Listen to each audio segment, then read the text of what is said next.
বড় বউ, ছোট বউ, তোমরা জলদি করে এখানে আসো।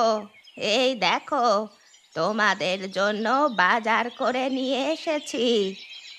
আরে মা, আপনি এসেছেন? দিন দিন, বাজারের ব্যাগটা আমার হাতে দিন, আমি রান্নাঘরে নিয়ে যাচ্ছি। হ্যাঁ বড় বউ, দিচ্ছি। আজ বড় দেখে একটা ইলিশ মাছ কিনে এনেছি। এটা আজ তুমি ভালো করে রান্না করবে। আজ পেট ভরে ইলিশ মাছ দিয়ে ভাত খাবো। না না মা, বড় দিদিকে আপনি ইলিশ মাছ রান্না করতে দিবেন না। আমি আজ ইলিশ মাছ রান্না করব। দেখবেন, আপনাকে আমি ইলিশ মাছ রান্না করে খাইয়ে একেবারে চমকে দেব। কিন্তু ছোট বউ, তুমি তো এর আগে কখনো রান্না করনি। তুমি কি ঠিকঠাক মতো ইলিশ মাছ রান্না করতে পারবে? হ্যাঁ রে ছোট বউ, মা তো ঠিক কথাই বলেছে। তুই তো কখনো রান্না বান্না করিস না, তুই তো সব সময় সাজুগুজু করিস। যা, তুই সাজুগুজু কর গিয়ে, তোকে দিয়ে ইলিশ মাছ রান্না করা হবে না। কেন পারবো না বড়দি? তোমরা সবাই পারলে আমিও অবশ্যই পারবো। দাও, দাও, আমার হাতে দাও। আমি আজ নিজেই তোমাদের সবাইকে ইলিশ মাছ রান্না করে খাওয়াবো।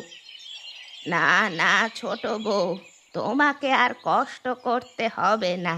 তুমি বড় বউয়ের হাতে রান্নার দায়িত্ব ছেড়ে দাও। ও নিশ্চয়ই তোমার চেয়ে ভালো করে রান্না করতে পারবে। হ্যাঁ রে ছোট বউ, তুই এত চাপ নিস না। যা, তুই গিয়ে একটু সাজুগুজু কর। ততক্ষণে আমি মাছটা কেটে রান্না শুরু করে দিই। না না দিদি, আজ আমি যে করেই হোক ইলিশ মাছ রান্না করবই। তুমি ইলিশ মাছটা আমার হাতে দাও। আমি আর কোনো কথাই শুনতে চাই না।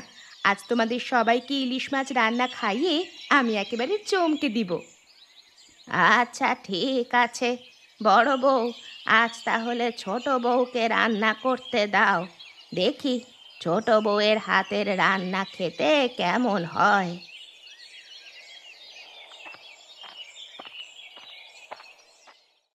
আজই প্রথম শাশুড়ি মা আমাকে মাছ রান্না করতে দিল। যে করেই হোক আজ মাছের তরকারিটা খুব সুন্দরভাবে রান্না করতে হবে।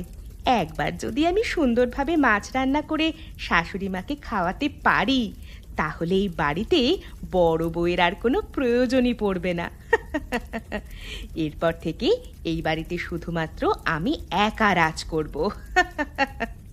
আর ওই বড় বউকে এই বাড়ি থেকে শাশুড়ি মা ঘাড় ধাক্কা দিয়ে বের করে দেবে।